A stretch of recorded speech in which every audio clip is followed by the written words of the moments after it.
Another video in our series focusing on OpenAI Responses API versus Chat Completions API. The next video is about the state management. So the Chat Completions API was following kind of a stateless model where the Response API changes that. So Lara, what is happening exactly? It's exactly that. So unlike chat completion's stateless model, responses provides built-in statefulness via the previous response ID parameter. That means you can just pass the last response's ID and then the API automatically rebuilds context. So you only need to send new user messages. You don't need to have manual history management. You don't have to do that anymore. So again, can just reference previous response ID instead of resending the whole message history. And before that, you had to have a sequence of like user assistant, etc., so that you could get the whole context. So basically just simplifying state management. Yeah, okay, that is huge because then you have to do manually all of this work. So that is really good progress. Yes, exactly. So at the same time, you can still manually construct like a past conversation. So let's run this as an example. So again, it's always from like the examples from the documentation, which I put here at the bottom. So here you have like knock knock, who's there, orange, and then it answers orange, who.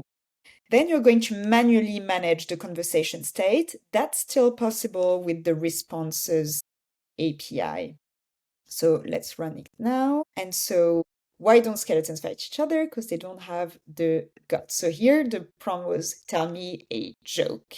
So here we have the input is history. History is what we define here. So far so good. It's pretty much the same as chat completions. Now the novelty is that we're going to have like we're going to be having open APIs for conversation state. So you can add the response to the conversation by running this, where you're going to append the history so that, for example, here you could ask, tell me another joke. And in order for the LLM to understand what we're talking about, when you say just tell me another, what are we talking about? You have appended the history that was defined before. And so that's worked here because we have another joke. Did you see the joke? It was actually kind of funny. I didn't even see it. Oh no. Let's see if it runs the same. No, it's not the same. I was not the same. See it in the recording. It's kind of bad and good, you know. That's good. I'm so focused on the demo. I didn't even read the Yeah. joke. That's very sad. But yeah, what's really exciting is that now you can look at here. So you can say previous response ID equals response. So this response object that we have here, dot ID. So that means here, let's run this. So tell me a joke. It's going to tell a joke. And then the second response is going to, I ask, explain why this is funny.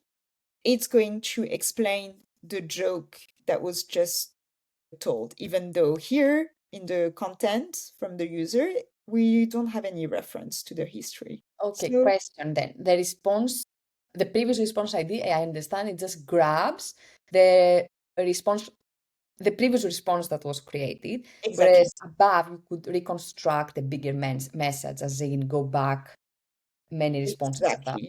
You had to know exactly what the history was. And imagine if you have back and forth, then your history, I imagine, like becomes really, really big. I've never Mm. had to do it myself, but I imagine then it becomes like a really big thing to append, where you have the user and then the assistant, user assistant, and then you have to append everything.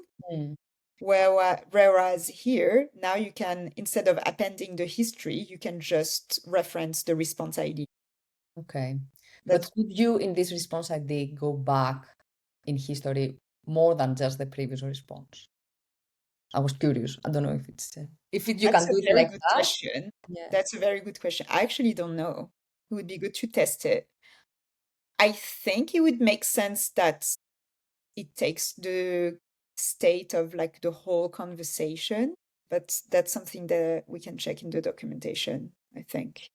That's an interesting one.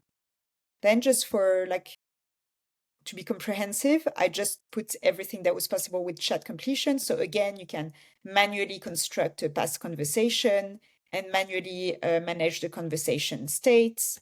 So again, history, append, etc. You didn't have this option of referencing the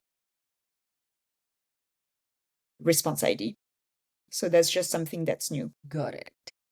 So is then the new thing is all of these functionalities new then? You didn't have a way. Well, you could, it's just you had to do it manually. Okay. And also, oh yeah, so that answers the previous question. If you don't want OpenAI to store the conversation, you set store equals false because basically OpenAI is storing the conversation for you. So I think we had two questions. A question from the video before, where is it stored? I think that's the answer, like, so OpenAI. And I think it's storing the whole conversation, which means not just the previous response. And so that's what's new with the Responses API. So it's a pretty big change, I Yeah. think. Not just like syntax and, outputs, Yeah, and the grades, management of this, etc. right? Because you don't have to manage it anymore. Exactly, which is quite Yeah. interesting.